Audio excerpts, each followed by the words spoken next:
The sommelier slides his knife under the foil just as Claire realizes the case at his feet is hers. Not the same label, not the same vintage. The actual case she donated, with the ivory inventory sticker still pasted crookedly across the wood.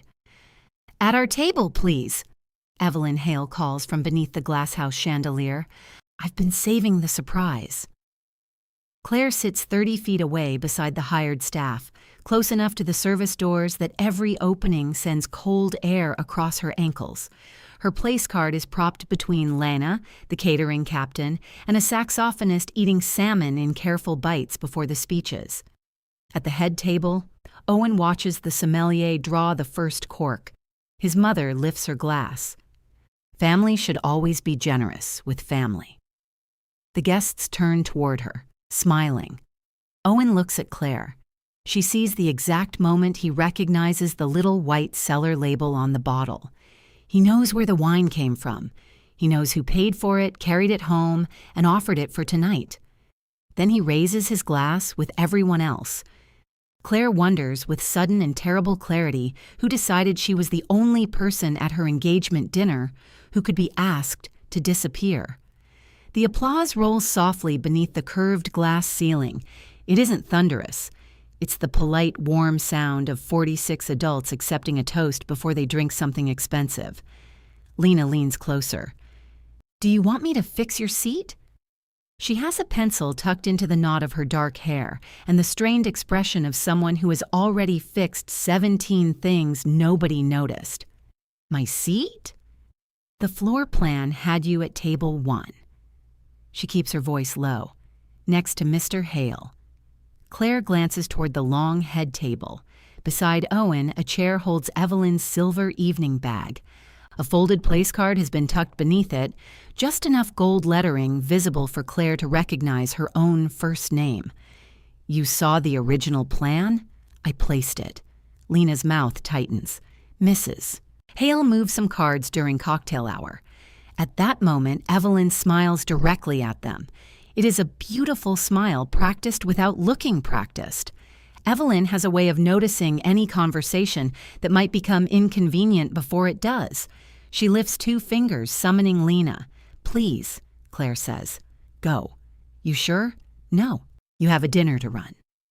Lena squeezes past the saxophonist and heads toward the head table.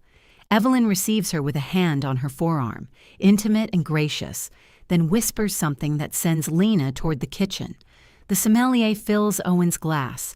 He is young enough to look nervous and experienced enough to hide it. When he reaches Evelyn, she covers the rim with her hand. "Claire should taste first," she says. For one hopeful second, Claire thinks Evelyn is correcting the toast. Then Evelyn laughs. She's our resident wine expert after all. Wherever did we put her? The guests nearest the head table look around. Owen's Aunt Denise finds Claire near the service doors and points with delighted triumph, as if Claire has won a raffle. There she is, faces turned. Claire could stand. She could cross the room, retrieve the donor card Evelyn has apparently removed, and explain why the wine matters. She could ask Lena to pull the place card from beneath Evelyn's purse. The facts are all available. The truth requires only volume. Owen pushes back his chair. He reaches Claire before the sommelier does. His smile stays in place, but a flush has climbed from his collar to his ears. "I'm sorry about the seating," he says quietly. "Mom says 2 people showed up she wasn't expecting." "Which 2? Which 2 people showed up?" He looks over his shoulder. Evelyn is telling a story to Denise now, one hand resting on Claire's empty chair. "I don't know. The Farleys, maybe." "The Farleys are on the printed chart." "Okay." His smile falters. "I haven't audited the room." "Ask the sommelier whose cellar the case came from." "Claire." "Just ask him." The sommelier arrives holding a bottle against a folded white cloth. Claire's name is on the inventory sticker in her own block handwriting, Mercer Cage 14. Below it is the date she bought the wine, 6 years ago, when she and Owen had been dating for 11 months and still split motel rooms because neither wanted to admit how much money the vineyard weekend was costing them. Owen looks down at the label. "Julian," Claire says, reading the sommelier's name tag. Can you tell Owen who's listed on the donation sheet? Julian's gaze moves from her to Owen, then toward Evelyn. He has the expression of a man who has just discovered that a bottle can contain shrapnel. I can bring the sheet. You don't need to, Owen says. I'd be happy to. I know whose it is. Julian gives Claire a small nod and retreats. Owen sits in the empty chair on Lena's other side. It is too low for him. His knees rise awkwardly beneath the tablecloth. I didn't know she was going to say that. You knew it wasn't hers. I didn't hear every word. You raised your glass because 40 people were looking at her. Claire stares at him. Yes. The saxophonist places his napkin beside his plate. I'm going to check on my set. You're fine, Claire tells him. I'm extremely finished with this fish. He leaves with his plate half full. Owen rubs his palm over his jaw. His cufflink flashes, the pair Claire gave him that morning. Can we get through dinner? I will talk to her afterward. Am I getting through dinner from here? His eyes flick toward the head table again. It's one meal. Then switch with me. He blinks. Sit here, I'll sit in your seat. That makes it into a thing. It became a thing when your mother put my name under her purse. Keep your voice down. Claire almost laughs. She is speaking so quietly the water glasses are louder. Owen reaches for her hand beneath the table. Habit makes her fingers start to turn toward his. She stops them. She worked on this for weeks, he says. She's nervous. She wants everything to feel special. For whom? For us. Lena returns carrying a fresh basket of rolls. She sets it down harder than necessary. Mr. Hale, she says, your entree is getting cold. Owen stands. For a moment, Claire thinks he might take her with him. Instead, he bends close enough that she can smell the wine on his breath. Please don't humiliate her tonight. Claire looks past him at the empty chair beside Evelyn. Wouldn't dream of it. He searches her face, perhaps hearing something he cannot name, then goes back to the head table. Lena sits and reaches for the butter. I'm not supposed to eat in front of clients, but I'm making an exception out of spite. That pulls a short laugh out of Claire. Thank you. The salmon's dry. I noticed. It wasn't dry when we plated it. I feel you should know that. Across the room, Evelyn resumes her toast. She talks about opening her home, preserving traditions, and welcoming Claire into a family that believes no occasion should pass without a beautiful table. Claire drinks water while the wine she donated moves from hand to hand. The bottle reaches her last. Julian pours without offering the ceremonial taste. His eyes rest on the sticker for half a second. I found the card that came with the case, he murmurs. It was in the packing paper. Keep it somewhere safe. I can give it to you now, after dinner. He nods. The Pinot tastes of cherries, damp earth, and the cedar closet in the tasting room where Owen kissed her with both hands around her waist and then knocked over a display of corks. They had spent 10 minutes crawling under a table to gather them, while a woman in a vineyard apron pretended not to watch. Claire sets down her glass. At the head table, Owen is listening to Denise tell a story. He looks miserable. It does not help as much as Claire expects. Evelyn finds Claire beside the coat check after dessert. You vanished, she says, kissing the air near Claire's cheek. Her perfume smells like orange blossom and pepper. I barely saw you. I was at the table you assigned me. Oh, that. Evelyn waves one hand, but her eyes remain alert. Lena made a mess of the cards. These event people are so sensitive about being corrected. Lena said you moved them. Then Lena should learn discretion. Evelyn reaches up and straightens the neckline of Claire's dress. It is something she has done since the first holiday dinner, as if Claire always arrives with one small flaw only Evelyn loves her enough to repair. There, she says. You looked pinched. I was seated by the loading door. There were heaters. With the staff. They were perfectly pleasant people, weren't they? Yes. Then I'm struggling to understand why that phrase is supposed to horrify me. Evelyn's voice softens. Claire, a marriage joins a family. It doesn't elevate one person above everyone who serves the evening. It is such an elegant answer that Claire nearly admires it. Why was my place card under your purse? For the first time, Evelyn's expression slips. She recovers quickly. Denise needed to sit near me. Her hearing has gotten dreadful. Denise, across the lobby, is laughing at something a bartender says from 15 feet away. You could have moved anyone. You're the one person I thought would be gracious about it. There it is. Not an accident. A compliment sharpened into a lockpick. Evelyn takes Claire's hands. Her own are cool and dry. I wanted tonight to go well, she says. Owen has had so few moments when the whole family is together for him. I know you understand that. Why did you tell them you donated the wine? I said the family donated it. You said your family's generosity made the evening possible. Well, sweetheart, are you not joining our family? Claire pulls her hands free. Evelyn's lips part, hurt arriving almost on cue. Yet beneath it is real fear. Claire sees that too, and it complicates the clean anger she would prefer. Owen appears carrying Evelyn's wrap over one arm and Claire's coat over the other. Everything okay? Evelyn smiles. I was just thanking Claire for being so flexible.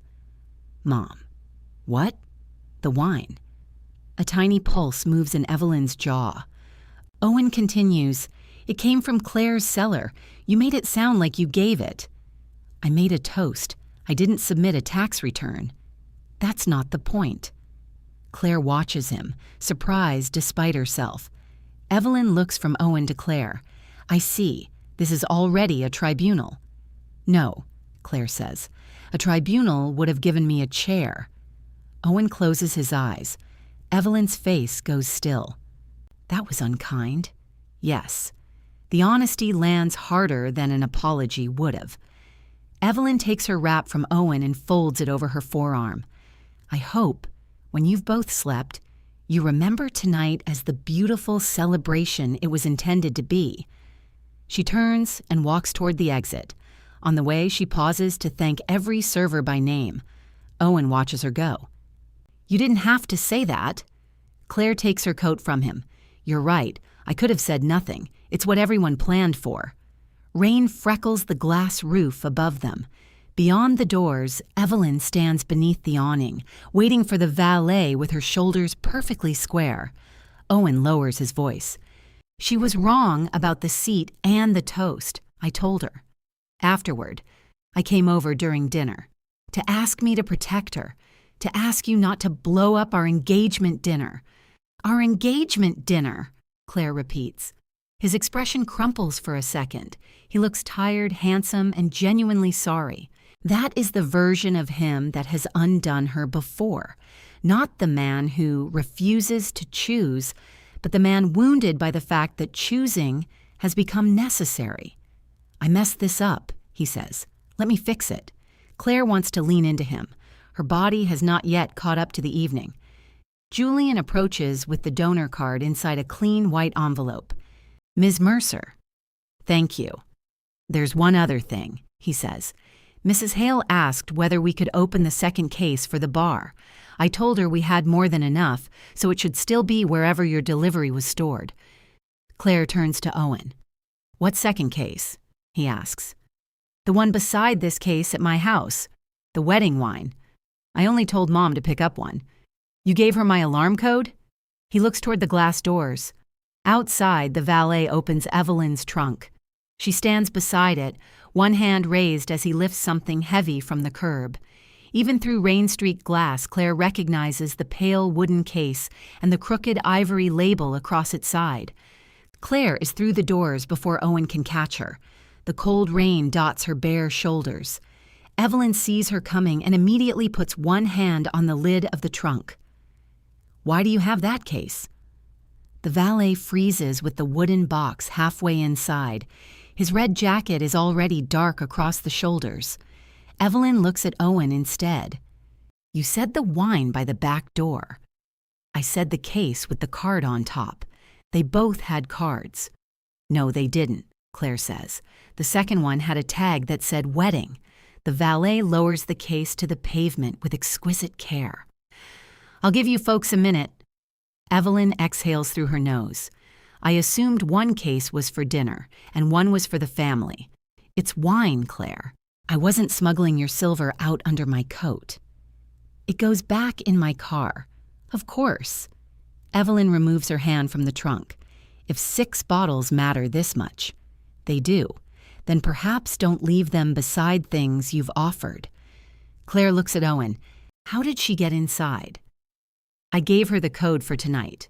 Why? I was stuck at the office. You were at the hotel. She offered to pick up the case. You could have called me. You were dealing with that plumbing problem. The ballroom sprinkler line. I still had a phone. Evelyn lifts the hood of her wrap over her hair. Must we litigate logistics in the rain? Did you go anywhere besides the back hall? Claire asks. I used the powder room. Did you take anything else? Evelyn's eyes flash. What sort of person do you think I am? The sort standing beside my wine. Owen says Claire's name softly, warning and plea folded together. Evelyn steps back. Put it in her car. Owen bends for the case. Claire catches the other handle, and for a second, they stand on opposite sides of the box, each waiting for the other to decide which direction it is going. I have it, he says. So do I. His mouth tightens. He releases the handle. Claire carries the case to her hatchback with rain slipping down her spine. The valet opens it for her, eyes fixed somewhere above her head. She sets the wine behind a carton of engagement favors Evelyn asked her to store 3 weeks earlier, gold matches printed with EO, the letters braided like vines. Evelyn is in her car when Claire closes the hatch. Owen remains under the awning. Ride with me, he says. I drove. I can come home with you. You live there. The words land oddly. They have shared the townhouse for 16 months. His shoes are under her bench. His coffee mug is in the dishwasher. His architecture magazines have migrated into every room. Still, only Claire's name is on the deed because she bought the place before they met. Until now, that distinction has felt bureaucratic. Owen flinches as if she has pointed it out aloud. I'll meet you there. No, go make sure your mother gets home. She's upset. That's not fair. It's exactly what you want to do. Evelyn's brake lights turn red in the rain. Owen looks toward them. Claire gets into her car. At home, the blue bowl on the entry table holds 11 corks. Owen once teased her that it looked like a decorative ashtray for people who had made good decisions. Tonight, she puts her keys beside it and notices the alarm panel still displays "Ready" in green letters, innocent as a held door. She changes the code from the kitchen. The system asks whether she wants to delete temporary user Evelyn H. The name makes her pause.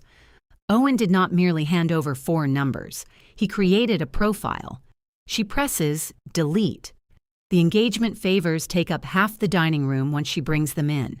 200 matchboxes, 6 cases of glass votives, folded hotel bags, tissue paper, ribbon, and a box labeled Hail Table Linens in Evelyn's handwriting.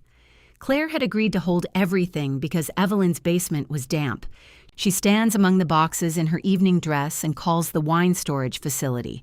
A recording tells her the front desk opens at 10 on Sunday. Owen arrives 40 minutes later carrying takeout coffee and the shoes Claire left beneath her chair at dinner.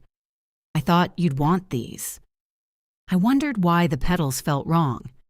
He looks down at her bare feet. You drove barefoot? Yes. That's dangerous. Thank you, Owen. He sets the shoes beside the blue bowl. The coffee follows dangerously close to the corks until Claire moves it. Mom got home, he says. I assumed. She cried the whole way. Claire lifts the lid on one of the favor boxes and counts without meaning to. 96 on the top layer. I'm not telling you that to make you feel guilty. Then why are you telling me? Because it happened. A lot happened. I know. He takes off his jacket. She gave me the case. She didn't fight about it. She'd already lost. He winces. Can you not talk about my mother like we're at war? I don't think we're at war. In a war, both sides know there's a conflict. That doesn't even make sense. It does to me. The refrigerator motor clicks on. Owen stares at the stacks occupying the dining room. We'll get this out of here tomorrow. Where? I'll take it to Mom's. Her basement is damp. Then a storage unit. Who arranges it? I will. Who pays? He opens his mouth, then stops. Claire leans against the table. That's what I'm trying to understand. Every solution begins with something I'll find, schedule, store, carry, lend, or pay for. Then your mother stands up and gives a toast about how much she gives everyone. So this is about more than the wine. It was never about the wine. He presses both palms to his eyes. I am trying to have this conversation, but every answer is apparently a trap. There's no trap. Tell me why my name was programmed into the alarm as your mother's temporary access. I didn't use your name. You used hers. That's worse. It asked for a label. I put in a label. You made it sound like you gave her 4 numbers. You set up ongoing access. I was going to delete it after the wedding. Claire studies him. Why after the wedding? His eyes move toward the boxes. There are 16 weeks until the ceremony. She's been running things over here, he says. Dropping stuff off, picking stuff up. I thought it would be easier. For whom? He gives a humorless laugh. You've got one question tonight, and you keep finding new ways not to answer it. Owen picks up his coffee, realizes it is hers, and puts it down. Fine. Easier for Mom. Easier for me. Probably easier for you if you weren't determined to make every practical decision into evidence. Claire feels the remark enter cleanly. Owen sees it happen. I'm sorry, he says at once. She nods once. Sleep in the guest room. Claire, I need you not beside me tonight. He looks toward the stairs. All right. And tomorrow, take these boxes out. All right. He carries his coffee upstairs. Halfway up, he stops and turns. For what it's worth, I told her she was wrong. You also brought her my code. He has no answer for that. At 10 the next morning, Claire loads the recovered case into a flat cart at Vine Street Storage. The building occupies an old bank with bars still set into the basement windows. Inside, the air smells faintly of cardboard and stone. Marlon, the weekend manager, scans her account card. You're moving 12 bottles in? 6. The other 6 were poured last night. That the engagement case? She looks at him. You mentioned it when you picked it up Friday. I donated it to the dinner. Good crowd? Thirsty. He has known her long enough to leave the silence alone. He unlocks cage 14, and Claire slides the wedding case onto the middle rack. Around it sit bottles collected slowly, mostly on sale, each tagged in her square handwriting. There is no fortune down here, just choices deferred. A Rioja for a promotion, champagne for the courthouse morning, a Burgundy Owen said they should open when they finally replaced the upstairs windows. Marlon rests a hand on the cage door. Still want Owen on the access list? The question is routine. Claire has heard him ask it every time she changes a delivery instruction. She looks at the champagne. Not today. He removes Owen's name, turns the screen for her signature, and locks the cage. Back at the townhouse, half the dining room is clear. Owen has rented a van and stacked the linens and votives inside it. He is wearing old jeans and the faded blue shirt Claire likes, the one with a paint stain shaped like Florida near the hem. He lifts a case of welcome bags. Storage place opens at noon. Good. I paid for 6 months. Good. You don't have to sound surprised. I'm not. You are. Claire picks up the carton of gold matches. These need to go too. Mom said they might warp. They're cardboard, not violins. His mouth twitches despite himself. That sounds like something she'd say. It is something she said. He laughs once. Claire does too, and for a moment the room loosens around them. Then he sees the wine storage receipt sticking out of her purse. You took the case over already? Yes. I said I'd do it. You said you'd move these. Did you remove me from the account? Claire sets the matches down. Yes. His expression closes. That was our wedding wine. It's my wine. You called it ours when you bought it. I called the occasion ours. The bottles were mine before the occasion existed. So now we divide everything by receipt. No, we start requiring permission. Owen leans against the carton in his arms. You make that sound so simple. It is simple. It just isn't convenient. He carries the matches to the van. By Sunday afternoon, the townhouse looks bigger. The dining table is visible all the way to the floor. Claire wipes pale rectangles of dust from the hardwood where Evelyn's boxes sat. Owen returns without the van and places a new brass key on the counter. For the storage unit, he says. Both our names are on it. I don't need access. It's wedding stuff. It's your mother's wedding stuff. It's ours, too. Claire looks at the key. Keep it. He drops it into the junk drawer harder than necessary. That evening, they are supposed to have dinner at Evelyn's. At 5, Owen puts on a clean shirt and finds Claire on the couch in sweatpants, reviewing a maintenance proposal for the hotel. You're not getting ready? No. She made lamb. Then there'll be more lamb. She asked if you were coming. What did you say? That I assumed we both were. Claire closes the folder. You assumed wrong. Skipping dinner is going to look punitive. To whom? To everyone. Who's everyone? Mom, Denise, maybe Paul. Your cousin Paul has watched us eat lamb before. He'll survive the discontinuity. Owen almost smiles. You're funny when you're mad. That's been very useful to you. He sits across from her. What do you want me to do? Stay home as proof? I want you to decide what you want to do without making me responsible for how it looks. I want us to go together. I don't. They sit with that. Finally, Owen stands. I'll be back by 9. Okay. He pauses at the door, glancing at the alarm panel. The code didn't work when I came back from storage. I changed it. Can I have the new one? Yes. Claire writes the numbers on a sticky note and hands it to him. His shoulders lower a fraction. Thank you. Don't give it to your mother. I won't.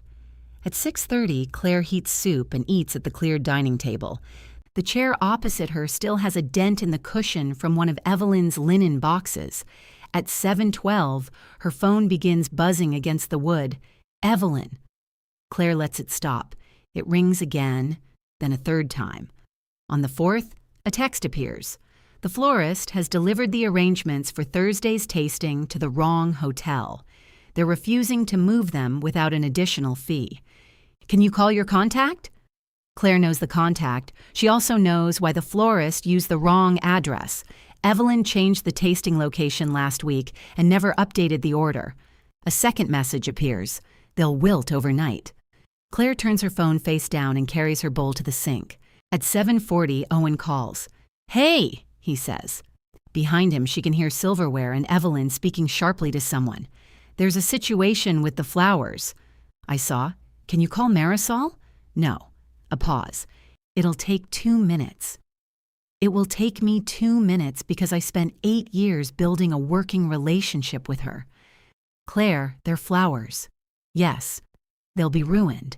Then your mother should pay the transfer fee. She says it's $400. Rush refrigerated transport on a Sunday.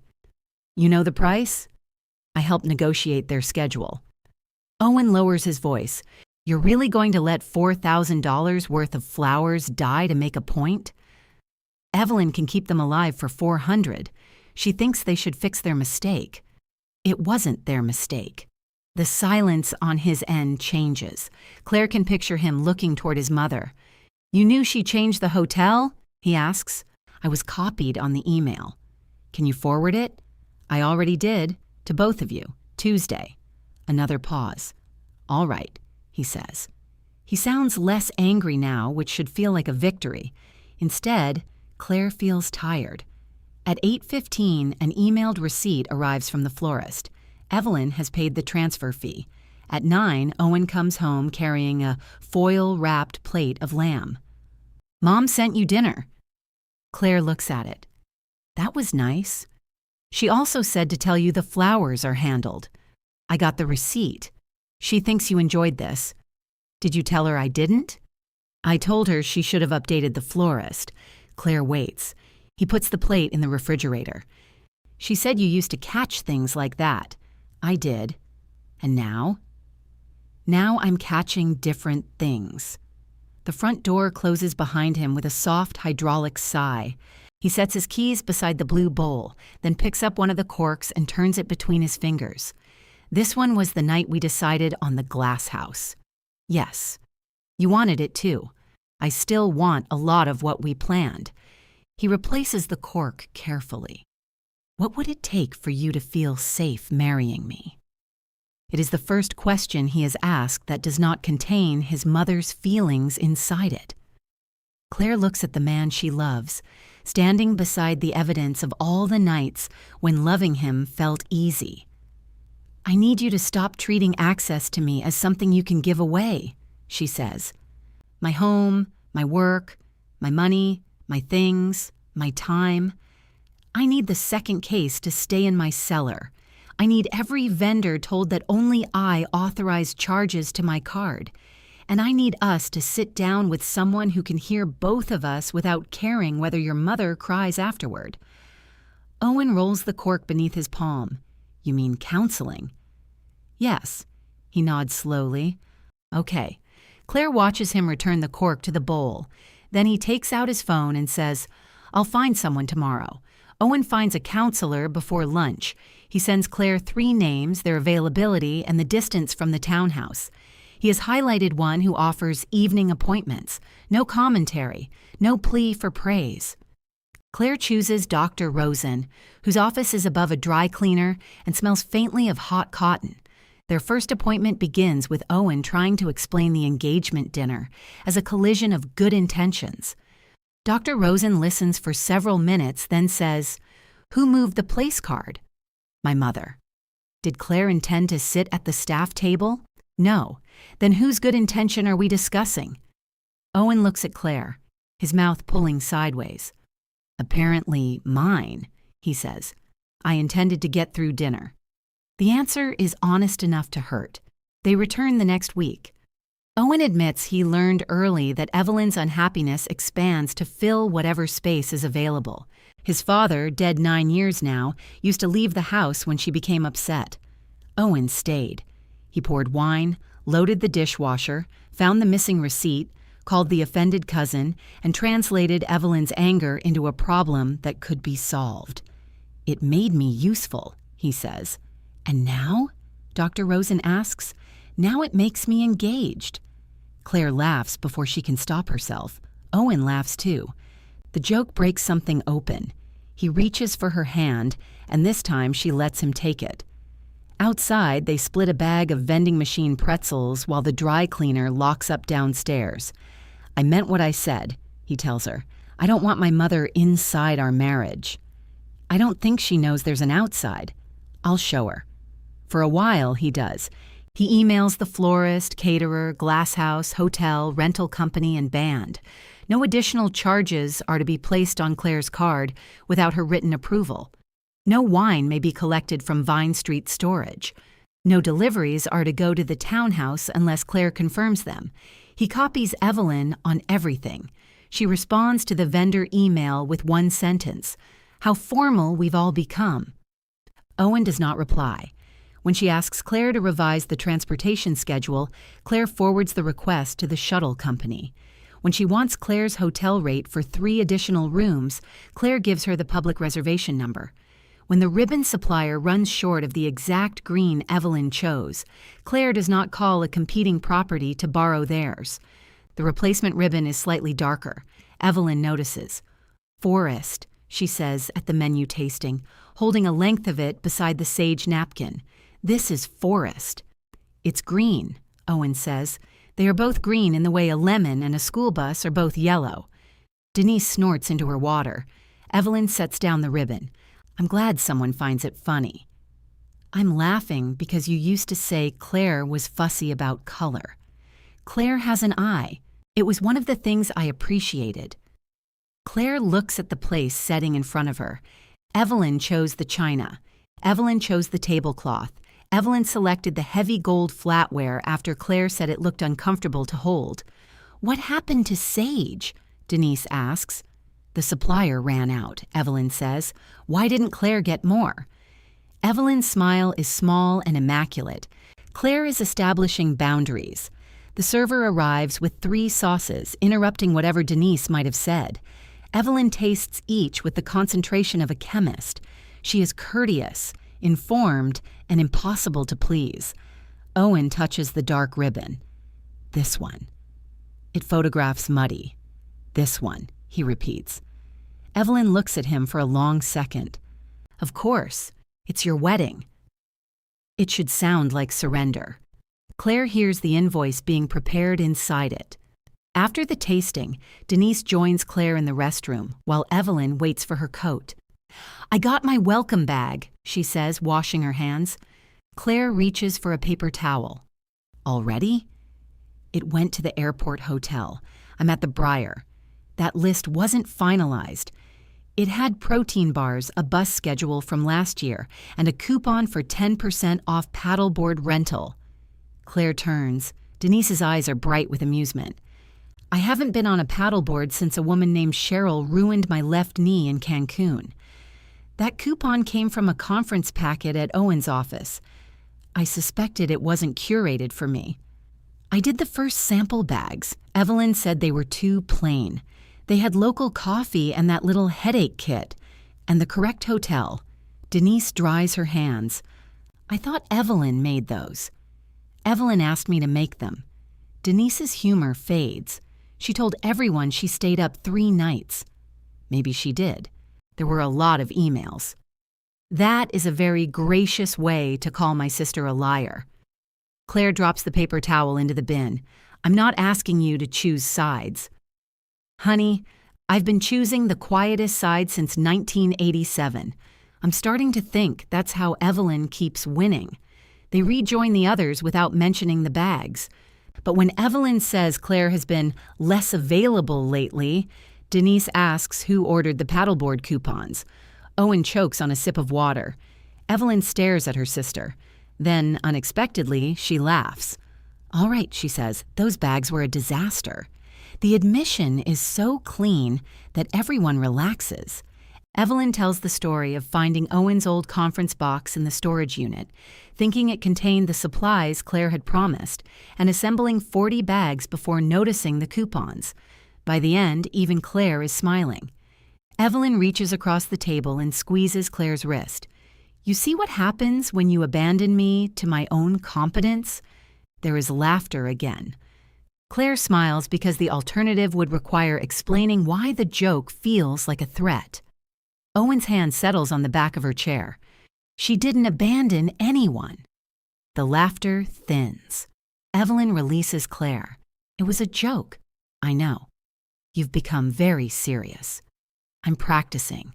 Denise asks the server for the dessert menu, and the moment passes. In the car, Claire says, "Thank you." Owen keeps his eyes on the road. I almost let it go. But you didn't. I wanted to. I know. He reaches across the console. Their fingers meet above the gear shift. The wedding begins to feel possible again, though Claire no longer mistakes possible for safe. They choose the darker ribbon. Owen pays the florist's remaining balance from his account after Evelyn asks for twice as many arrangements. He moves the glass votives into the storage unit himself. He attends counseling even when Claire is in Chicago for a hotel management conference and calls afterward to tell her what he discussed. He and Claire spend a quiet Friday, replacing the weather stripping around the upstairs windows. At midnight, sitting on the floor with adhesive stuck to his thumb, Owen suggests opening the burgundy they once reserved for completing the job. Claire studies him. It isn't in the case, he says. It's in the kitchen rack. I know the difference. She brings 2 ordinary glasses. The burgundy is still tight, so they leave it open while they clean. Later, they drink it with grilled cheese sandwiches over the sink. Owen writes the date on the cork and adds, "Windows finally." He drops it into the blue bowl. Claire kisses the paint stain shaped like Florida on his shirt. The Glasshouse schedules the final vendor walkthrough for the week Claire will be in Phoenix, helping open her company's renovated property. Claire asks them to move it. Evelyn replies that every vendor has already confirmed and offers to handle it. Owen says he will attend and video call Claire from the room. "You don't need to worry," he tells her. "Everything is locked down." Claire wants to say that locks are not the same as trust. She recognizes the cruelty of making someone live forever beneath a lesson they claim to have learned. "Send me pictures of the table setup," she says. He kisses her forehead. Every fork. The Phoenix opening runs 2 days long because the kitchen exhaust fails inspection. Claire changes her flight and spends Friday morning coordinating contractors beneath an air vent that whines like a sick animal. Owen texts photos from the Glasshouse. Dark green ribbon, gold flatware, too many flowers. In the final picture, Evelyn stands at the head table holding up a wine glass, her expression caught between command and celebration. Claire zooms in. There are ivory place cards at every seat. Hers is beside Owen's. She lets herself breathe. Her return flight lands after 11 Saturday night. Owen has left the porch light on. A vase of grocery store tulips sits on the entry table with a note tucked beneath it. "Welcome home. Coffee is set. Wake me up." Claire smiles and drops her keys beside the blue bowl. The bowl is on the wrong side of the table. She looks at it for several seconds, unable to name what bothers her. Then she sees the new cork. It is stained almost black at one end, and the handwriting is Evelyn's, "To New Beginnings." Claire picks it up. The cork is from a Napa Cabernet she bought for Owen's 40th birthday dinner, still 4 months away. The bottle had been in the small kitchen rack behind 2 inexpensive reds, its neck tied with a paper tag that said, "Owen, wait." The kitchen smells faintly of lemon cleaner. 6 wine glasses stand upside down on a towel beside the sink. The dining chairs are pushed back in at uneven angles. Someone has lengthened the table with the hidden leaf. Pale circles mark the wood where plates sat before being cleared. Claire opens the refrigerator. Wrapped cheese, half a bowl of olives, and a bakery box occupy the top shelf. On the bottom is the empty Cabernet bottle with its ivory cellar label peeled halfway off. She hears Owen on the stairs. "You're home." His voice is thick with sleep. "Why didn't you wake me?" Claire holds up the cork. He stops 3 steps from the bottom. "What happened here?" He grips the railing. "Mom had a few people over after the walkthrough. In my house.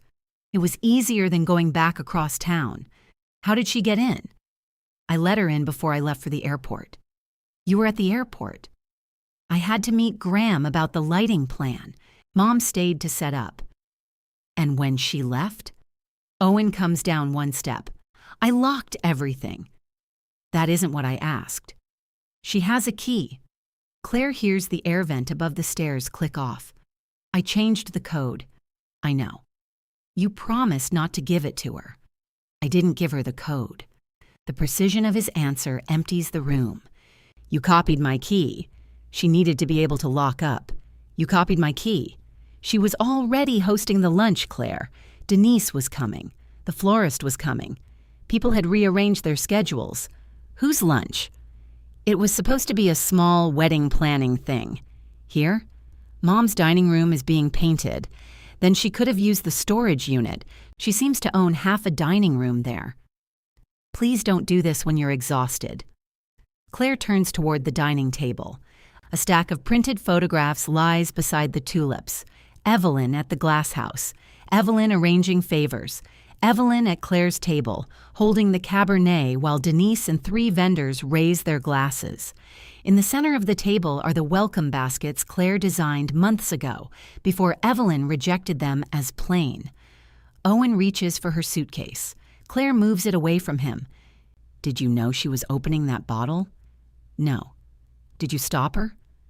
"I wasn't here when she opened it." "Did you tell her it was mine?" "She knew." "Did you ask her to replace it?" "Claire, I got home at midnight. I cleaned for 3 hours. I was trying to keep this from becoming exactly what it's becoming." She looks at the polished counters, the washed glasses, the flowers positioned beside the bowl he forgot to return to its original place. He did not clean to repair the violation. He cleaned to erase it. The cork remained because Evelyn wanted it seen. Claire places it on top of the photographs. Owen's face changes. What are you doing? I need you to leave. Tonight? Yes. Where am I supposed to go? The question comes out angry, but fear is already moving underneath it. Claire picks up the brass storage key from the junk drawer and sets it beside the cork. You both have plenty of room.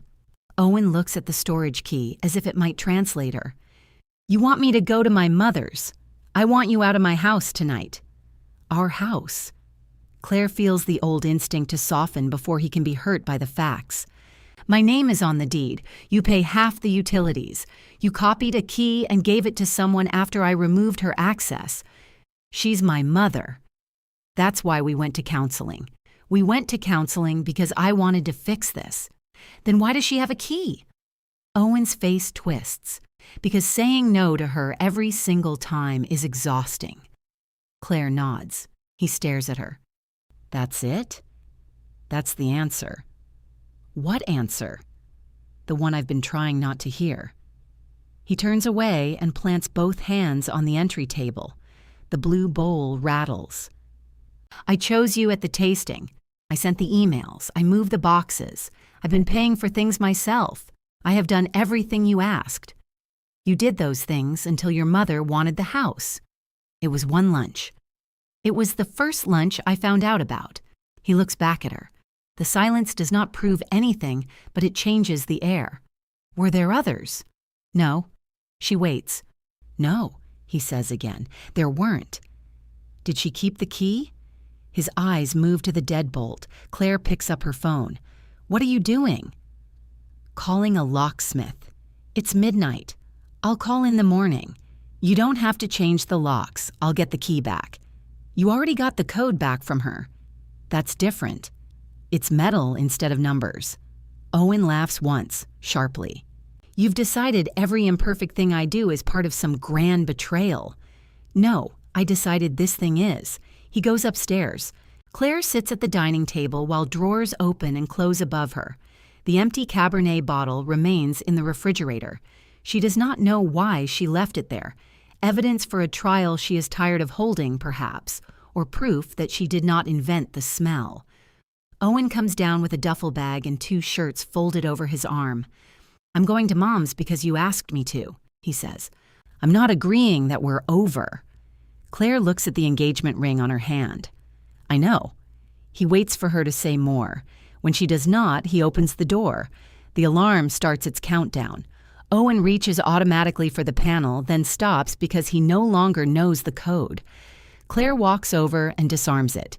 Neither of them speaks. The locksmith arrives at 9:30 with a silver case and a cheerful dislike of decorative hardware. While he replaces the front and back cylinders, Claire gathers the washed wine glasses into a carton. At 10:15, someone tries the old key. Metal scrapes twice against the new lock. The bell rings. Evelyn stands outside holding a paper bag from the bakery near her house. She looks down at the key in her hand, then at the locksmith kneeling beside his tools. You work quickly, she says. So do you. I came to return it. You tried it first. I didn't know you would change the lock. That's why you tried it. Evelyn's mouth hardens. May I come in? No. The answer surprises both of them. Evelyn glances toward the locksmith. Could we have some privacy? He keeps fitting a brass plate over the deadbolt. I can hum. Claire nearly smiles. Evelyn lowers her voice. Owen is devastated. He'll need his gray suit for work tomorrow. I'll leave it with the doorman at his office. He says you threw him out over a bottle. He knows that isn't true. He doesn't know anything right now. He hasn't slept. Claire looks at the bakery bag. Evelyn always brings almond croissants after a crisis. They are excellent croissants. Claire has eaten them after funerals, arguments, and one disastrous holiday when the oven stopped heating with the roast still pink. You hosted a lunch here without asking me. Owen lives here. He lived here. He could invite you. He could not give you permanent access after promising he wouldn't. Permanent? Evelyn holds up the key. I'm returning it. Because I found out. Evelyn's face shifts. The injured mother disappears, leaving the skilled negotiator beneath. This wedding is 16 weeks away. We have contracts, guests, deposits, and a glass house full of vendors who expect to be paid. You don't get to burn it all down because Owen tried to make one difficult afternoon easier. He made it easier for you. It was 6 people and some cheese. You opened his birthday wine, Owen's wine, mine, bought for him. Still mine to give. Evelyn makes a frustrated sound. Do you hear yourself? Mine, mine, mine. Marriage cannot survive that kind of accounting. Then it's lucky we found out before the wedding. The bakery bag lowers. You're serious. Yes. Something in Evelyn's expression almost becomes sorrow. Then she sees the blue bowl behind Claire, and sorrow gives way to contempt. You've been collecting grievances in that house for months. Corks. Same shape. From where I'm standing. Claire reaches for the door. Evelyn places the bakery bag on the threshold. At least come to the glass house Tuesday. They need a decision about the change order, and you're still on the contract. What change order? Evelyn goes still. The locksmith stops humming. What did you change? You should ask Owen. Claire closes the door without taking the croissants. The joint wedding account shows the answer. 2 days before Claire left for Phoenix, Owen approved an upgraded bar package and extended the glass house rental by 2 hours. The increase is substantial, though not impossible. What makes Claire's hands go cold is the wine line. Evelyn selected 3 cases from the venue's reserve after learning Claire's case would remain locked at Vine Street. Owen authorized the deposit from the account they funded together. His email sits beneath the invoice. Claire's on board. She's traveling, but consider this approved. She reads the sentence 3 times. Then she opens the spreadsheet she built when they became engaged. Every payment is dated and color-coded. She calculates what is already committed, what can still be canceled, and what portion of the remaining balance came from her. There will be losses. The glass house deposit is mostly non-refundable. The invitations cannot be unprinted. Her pride would prefer a clean reversal, but clean reversals belong to people who have not already chosen. Claire emails the vendors. She withdraws permission to charge her card, use her hotel affiliation, or represent any wine as her donation. She asks for written cancellation figures and releases the remaining reservations held through her employer. She transfers only her uncommitted contribution from the joint wedding account, leaving Owen's funds and enough to cover the charge he authorized. Lena calls before noon. I got your email, she says. Do you want professional Claire or staff table Lena? Professional Claire first. The catering deposit covers food already ordered for the tasting and a cancellation fee. Anything beyond that requires a new client agreement. And staff table Lena. She says Evelyn called at 8 and asked whether we could print new menu cards that say, hosted by the Hale family. Claire closes her eyes. What did you tell her? That printing costs extra. A laugh escapes Claire, thin but real. Lena's voice softens. I still have your donor card. Keep it for me. I will. Dr. Rosen gives them the final appointment of the day. Owen looks as if he slept in his clothes. He is not shaved. For the first 10 minutes, he talks about progress, the boundaries he held, the emails he sent, the moments he defended Claire. Dr. Rosen waits. Claire places the copied key and the bar invoice on the table between them. Owen's voice dries up. Why did you write that Claire approved this? Dr. Rosen asks. I thought she would. Did you ask? She was dealing with a hotel opening. That isn't an answer. No. Claire watches his hands. They are clasped so tightly the knuckles have gone pale. I knew what she'd say, he admits. What would she have said? Dr. Rosen asks. Not to add anything.